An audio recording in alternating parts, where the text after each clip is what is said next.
Like, look, Oliver, I'm not trying to be mean or start anything with you. I'm just genuinely asking, what beef do you have with gravel? And now he's flipping me off. And people say cats are better than dogs.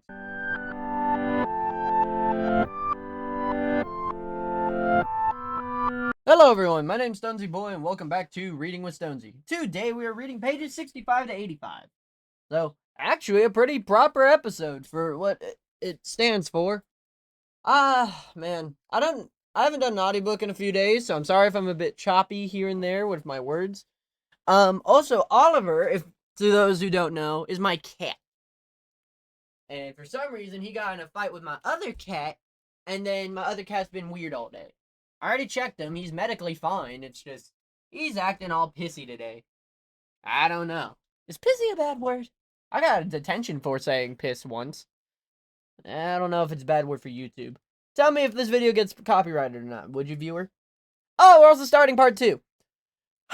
So, without further ado...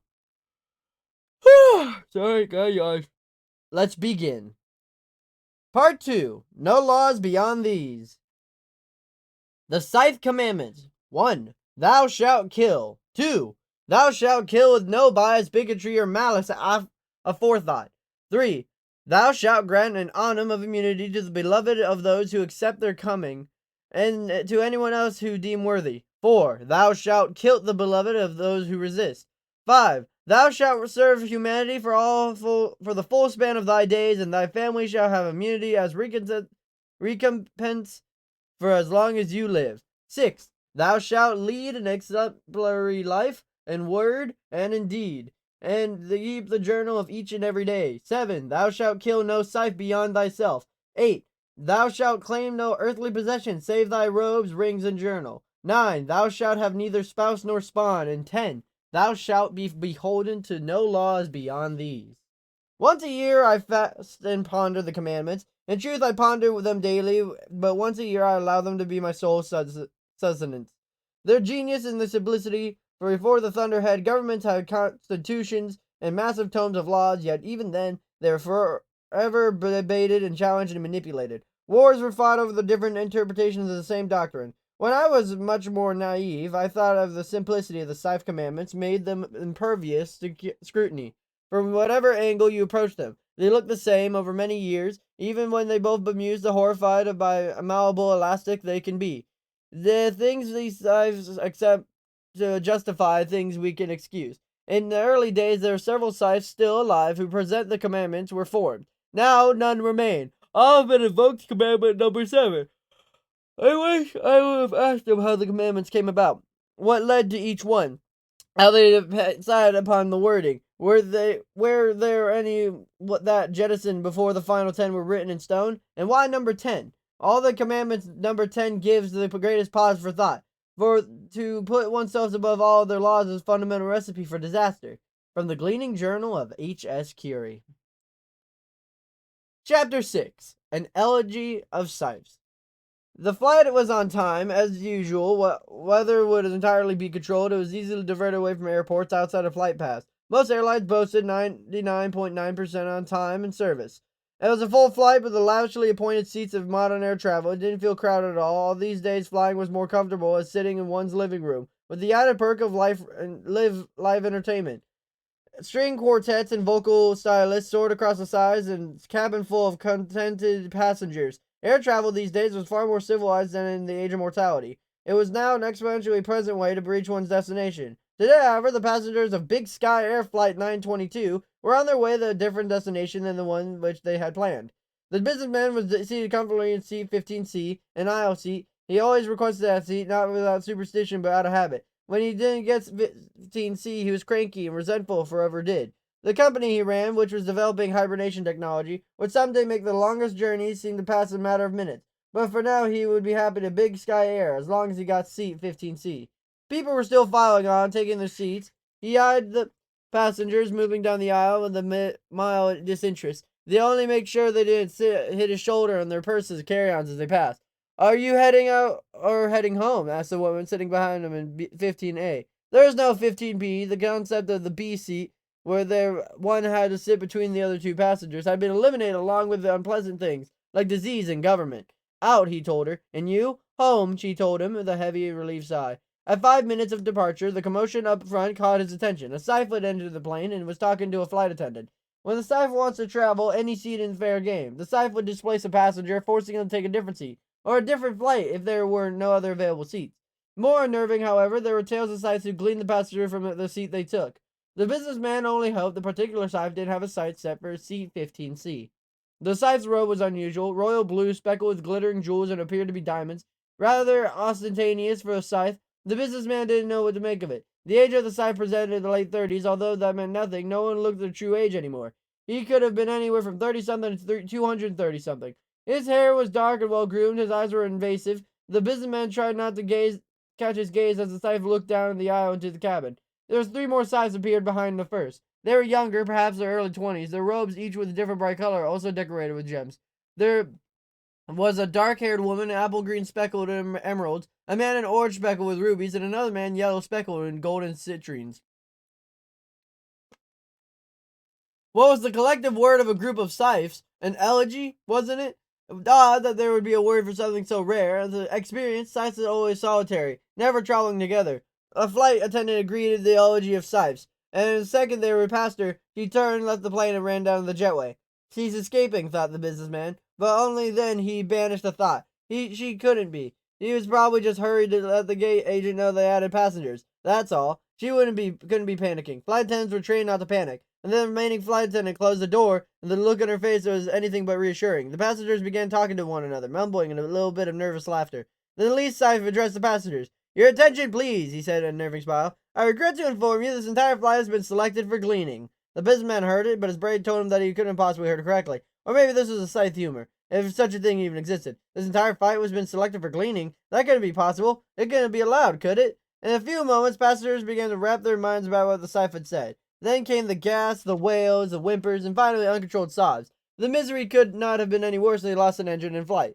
The planes did back in the mortal days when technology occasionally failed. The businessman was quick in study and excelled at split-second decisions in crisis. But he knew what he had to do. Perhaps others were thinking the same thing. He was the one who took action first. He let the seat hurl himself down the aisle toward the back of the plane. Others followed him, but he was first to the back door. He quickly scanned the operation. He then pulled the red lever, swung the door open in bright sunny morning. A jump from this height to the tarmac might have broken a bone or twisted an ankle, but the healing nanites in his blood would quickly release opioids and deaden the pain. He'd be able to escape in spite of any injury. But before he could lead, he heard the lead Scythe say, I suggest you all return to your seats if you value the lives of your loved ones. It was standard procedure for Scythes to glean the families of those who resist or run from the gleaned. Familial gleaning was a remarkable deterrent, and this was full plain. If he jumped and ran, how would they know who he was? If reading his mind, the lead Scythe said, We have a manifest from this plane. We know the names of everyone on board, including the name of the flight attendant who displayed cowardice unbecoming of her position and left. Her entire family will pay the price, along with her. The businessman slid down on his knees and put his hand on his head. A man behind him pushed past and jumped away. He hit the ground and ran, more worried by what was happening in the moment than might happen tomorrow. Perhaps he had no family he cared about, or perhaps he'd rather journey with him into oblivion. But as for the businessman, he could not bear the thought of his wife and children gleaned because of him. Gleaning is necessary, he told himself. Everyone has agreed a crucial necessity. Who was he to go against it? It was only seemed terrible now that one lined up in the crosshairs of death. When the lead Scythe raised an arm and pointed at him, his fingernails seemed to be the slightest bit too long. You, he said, the bold one, come here. Others in the aisle stepped aside. The businessman found himself moving forward. He couldn't feel his legs doing it. It was the Scythe were pulling an invisible string. His presence had been commanding. We should glean him first, said the blonde, brutish Scythe in this bright orange robe, wielding what appeared to be a flamethrower. Glean him first and set an example. But the lead Scythe shook his head. First of all, put that thing away. We will not play with fire on a plane. Second, setting an example presupposes that someone will be left to learn from it. It's pointless from there's no one to set an example for. He lowered his weapon and looked around, chastised. The other two Scythes remained silent. You were so quick to leave your seat, the lead Scythe said to the businessman. Clearly, you're the alpha of this plane, and as an alpha, I allow you to choose the order in which these good folk shall be gleaned. You can be last if you choose, but first you must select the order of the others. Come on now, no indecisiveness. You are decisive enough that you ran back of the plane. Bring that formidable to bear in this moment. Clearly, the Scythe was enjoying this. He would enjoy it. That's one of the basic precepts of Scythedom. A random part of his mind thought, I should lodge the complaint, which he realized would be difficult to do if he was dead. It was the terrified people around him. Now they were terrified of him. It was his enemy now, too. We're waiting, said the woman in green, impatient to begin. Now, the man asked, trying to control his breathing, stalling for time. How will you glean us? The lead Scythe pulled back a fold of the robe and displayed an entire collection of weapons, neatly concealed beneath. Knives of various lengths, guns, other objects the man didn't even recognize. Our method will be as our mood suits us. Sans incendiary devices, of course. Now please, start choosing people so we may begin. The female Scythe tightened her grip on the handle of the machete and brushed back her dark hair in free hand. Did she actually lick her lips? If it was one to be gleaning, it would be a bloodbath, and the businessman realized he wanted no part of it. Yes, his fate was sealed. Nothing would change that, which meant he didn't have to play with the Scythe's twisted game. He suddenly found himself some eliminating his fear, rising to a place where he could look at the Scythe with dark eyes, the same deep shade of blue in his robe. No, the man said. I will not choose, and I will not give you the pleasure of watching me squirm. Then he turned to the other patrons. I advise everyone here to end your own lives before the Scythes get their hands on you. They take too much pleasure in it. They don't deserve your rank anymore. Then they deserve the honor of gleaning you. The lead Scythe glared at them only for a moment. Then he turned to the three compatriots. Begin, he ordered. The others drew weapons and began the awful gleaning. I am your completion, the lead Scythe said loudly to the dying. I am the last word of your lives well lived. Give thanks and thus farewell. The lead Scythe pulled out his own blade. His businessman was ready. The moment the blade was drawn, he thrust himself forward onto it. The final willful act, making his death his own choice, rather than the Scythe's, denying the Scythe, if not his method, then his madness. In my early years, I wondered why it was so rare to catch a Scythe out of his or her robes in the common street clothes. It's a rule in some places, but not in mid-America. There it is an accepted practice, although very violated. And then, as I settled in, it occurred to me why it must be. For our own peace of mind, we Scythes must retain a certain level of separation from the rest of humanity. Even in the privacy of our own home, I find myself wearing only the simple lavender frock I wear beneath my robes.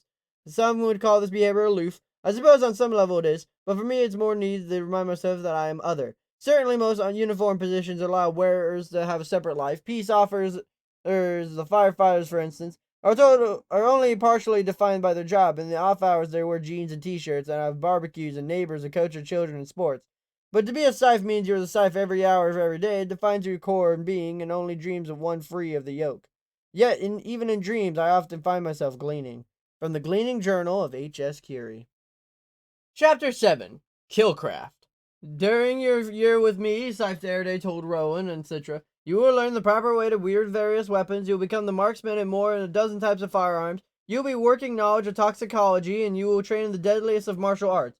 You will have not become the masters in these things. That takes many years, but it will have the basic skills upon which you will build. Skills that will be useless for one who doesn't choose, Citra pointed out. Nothing we learn is useless, he told her. While the Scythe's house was modest and unadorned, it had one impressive feature, the weapons den. It was once been the garage of an old house, but now was lined with Scythe's extensive weapons collection. One wall was hung with blades and other firearms, the third wall looked at the pharmacist's shelf, and the fourth would be held of more archaic objects.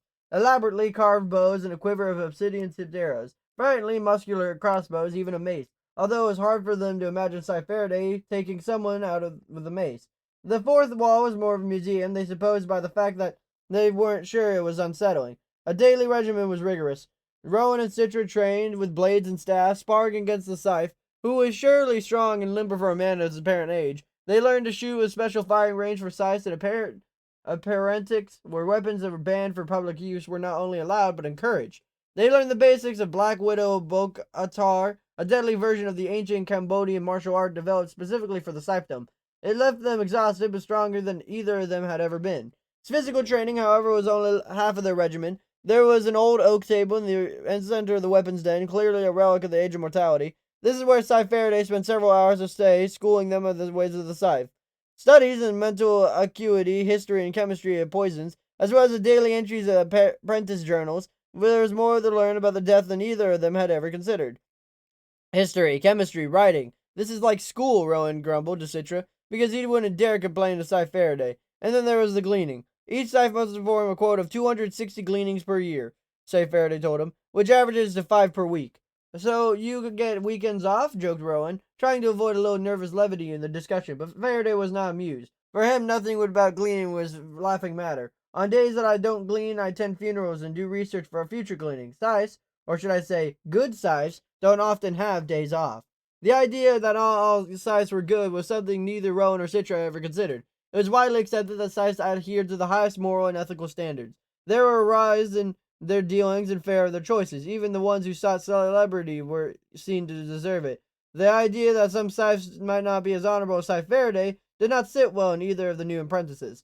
The raw shock of gleaning never left Citra. Although Scythe Faraday had not, since that day, asked them to be the life-taking hand, being the accomplice was difficult enough, which each old-timely end came draped in its own shroud of dead, like a recurring nightmare that never lost its potency. She had thought she would grow numb, that she would become used to the work, but it didn't happen. It means I chose wisely, Scythe Faraday told her. If you do not cry for yourself to sleep on a regular basis, you are not compassionate enough to be a Scythe. She doubt Rowan cried himself to sleep. He was the type of kid who kept his emotions very much to himself. She couldn't read him. He was very opaque, and it bothered her. Or perhaps he was so transparent she was seeing through him to the other side. She couldn't be sure. They quickly learned that Scythe Faraday was very creative in his gleaning methods. He never repeated the same exact method twice. But there Scythes who are ritualistic in their work, Citra asked him. Performing each gleaning exactly the same? Yes, but we must each find our own way, he told her. Our own code of conduct. I prefer to see each person I glean as an individual deserving of an end that is unique. He outlined them for 7 basic methods of killcraft. Most common of these 3, bees, blade, bullet, and blunt force. The next 3 is asphyxiation, poison, and catastrophic induction, which is electrocution or fire. Although I find fire a horrific way to glean, I would never use it. The final method is weaponless force, which is why we train you in Bokator. To be a Scythe, he explained, meant that one had to be well-versed in all methods. Citra realized that being well-versed meant that he would have to participate in the various types of gleaning.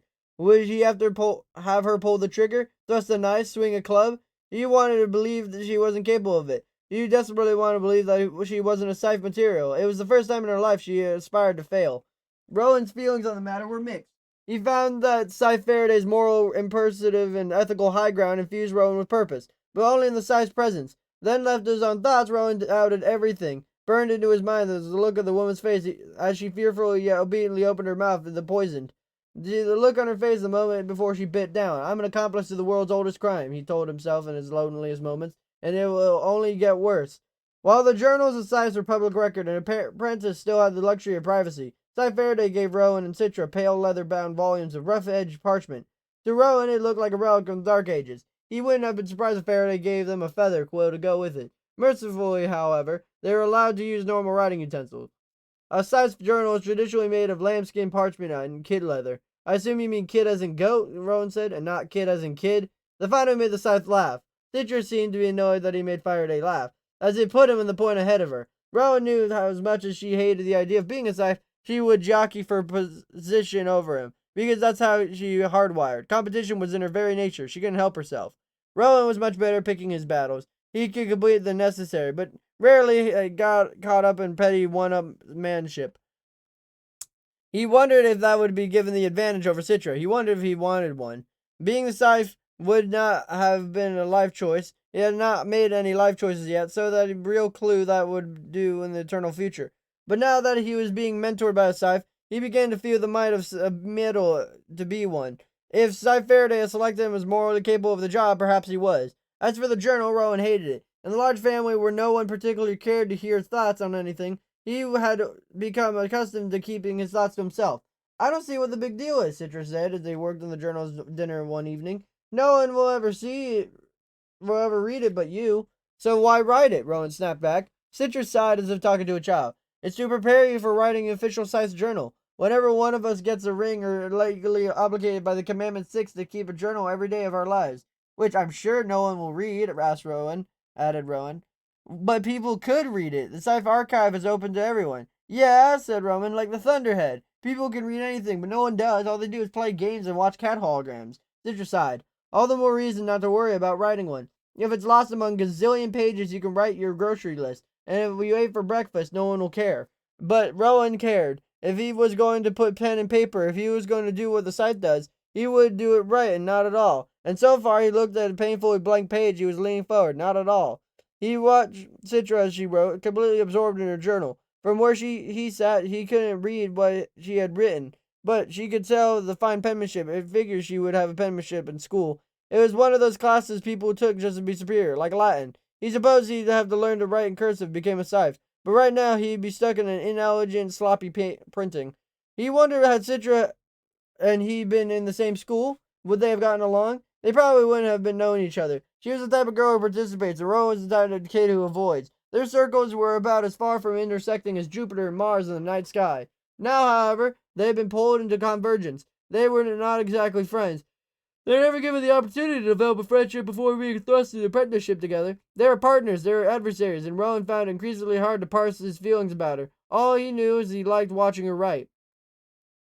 Scythe Faraday was strict with no family policy. It was ill-advised for you to have contact with your family during the apprenticeship. It was difficult for Citra. She missed her parents, but more than that, she missed her brother, Ben, which surprised her because at home she never had much patience for him. Rowan seemed to have no problem being separated from his family. They'd much rather have immunity than have me around anyway, he told Citra. Boo-hoo, Citra said. Am I supposed to feel sorry for you? Not at all. Envious, maybe. But it makes it easier for me to leave it all behind. Scythe Faraday didn't bend his own rule once, however. About a month in, he allowed Citra to attend her aunt's wedding. While everyone else was dressed in gowns and tuxedos, Scythe Faraday did not allow Citra to dress up. Lest you feel yourself a part of that world, it worked. His wearing simple street clothes amid the pageantry made her feel even more of an outsider than the apprenticeship armband made it worse. Perhaps this is the reason Scythe Faraday allowed her to attend to make it crystal clear the distinction between who she had been to who she is now. So what's it like? Asked her cousin Amanda. Gleaning and stuff. Is it, gross? We're not allowed to talk about it, Citra told her, which was not true. She had no interest in discussing gleaning like it was school gossip. She would have nurtured the conversation, however, instead of shutting it down, because Amanda was one of the few people who spoke to her. There was plenty of sideways glances and people talking about her when she wasn't watching, but most everyone avoided her like she carried a mortal disease. Perhaps if she already had a ring, they might try to curry favor in hopes of receiving immunity. But apparently, it was an apprentice she offered them to do nothing but the creeps. Her brother was standoffish, and even speaking to the mother was awkward. She asked standard questions like, "Are you eating? And are you getting enough sleep? I understand there's a boy living with you," her father said. "He has his own room where he's not interested in me at all," she told him, which she found oddly embarrassing to admit. Citra sat through the wedding ceremony, but excused herself before the reception and took a public car back to the Scythe Faraday's house, unable to bear another minute of it. "You're back early," Scythe Faraday commented when she returned, and although he feigned surprise, she had set her place for dinner. Scythes are supposed to have keen appreciation of death. Yet, there are some things that are beyond even our comprehension. The woman I gleaned today asked me the oddest question. "Where do I go now?" she asked. "Well," I explained calmly, "your memories and life recording are all stored in the Thunderhead, so it won't be lost. Your body returns to the earth in the manner determined by your next of kin." "Yes, I know all that," she said, "but what about me?" The question perplexed me. "As I said, your memory construct will still exist in the Thunderhead. Loved ones will be able to talk to it. Your construct will respond." "Yes," she said, getting a bit agitated. "But what about me?" I gleaned her then. Only after she was gone did I say, "I don't know." From the Gleaning Journal of H.S. Curie.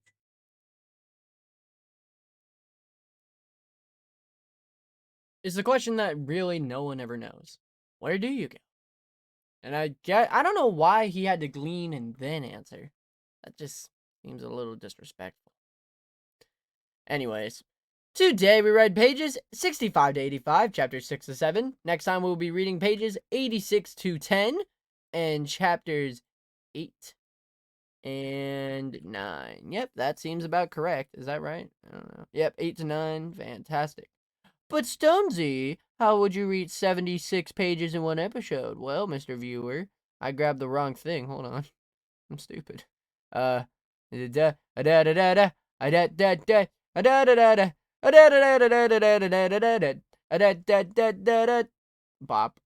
Today, next time we'll be reading pages 86 to 101. I don't know why sometimes I do that whole dance and sometimes I don't. I don't know. What I do know is that it's time for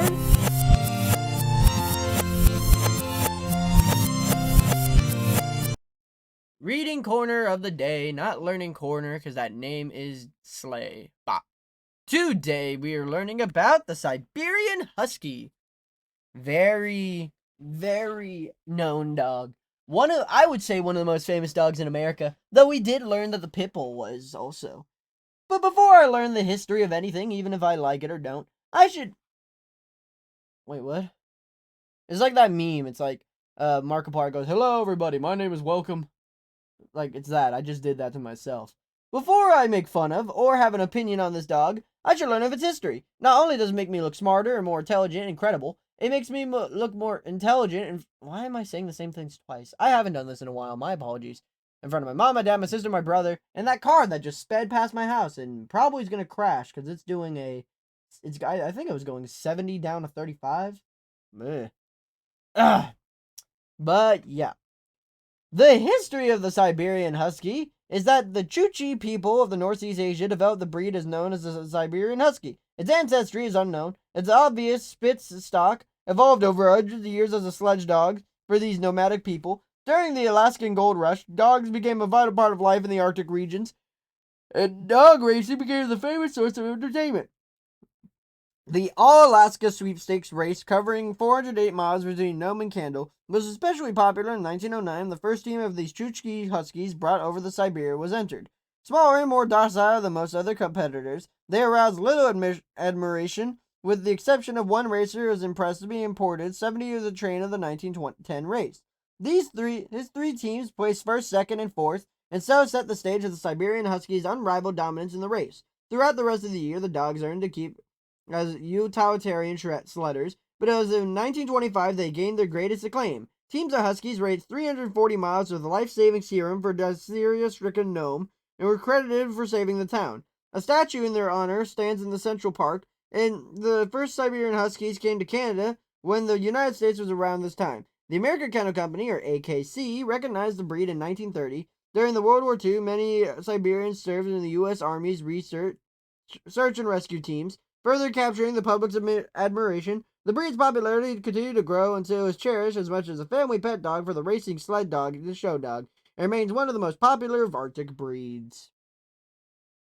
Want a savior in your house? I do, Stonsey. So what's the Siberian Husky's temperament? Are they good with kids as they are with saving lives? Well, the temperament of the Siberian Husky is that it's a fun-loving, adventurous, alert, independent, clever, stubborn, mischievous, and obstinate, all describe the Siberian Husky. This breed loves to run and roam, and given the chance, it may be aggressive towards strange dogs. It's generally good with other household dogs. In fact, that is very special dogs that must be human or canine companionship.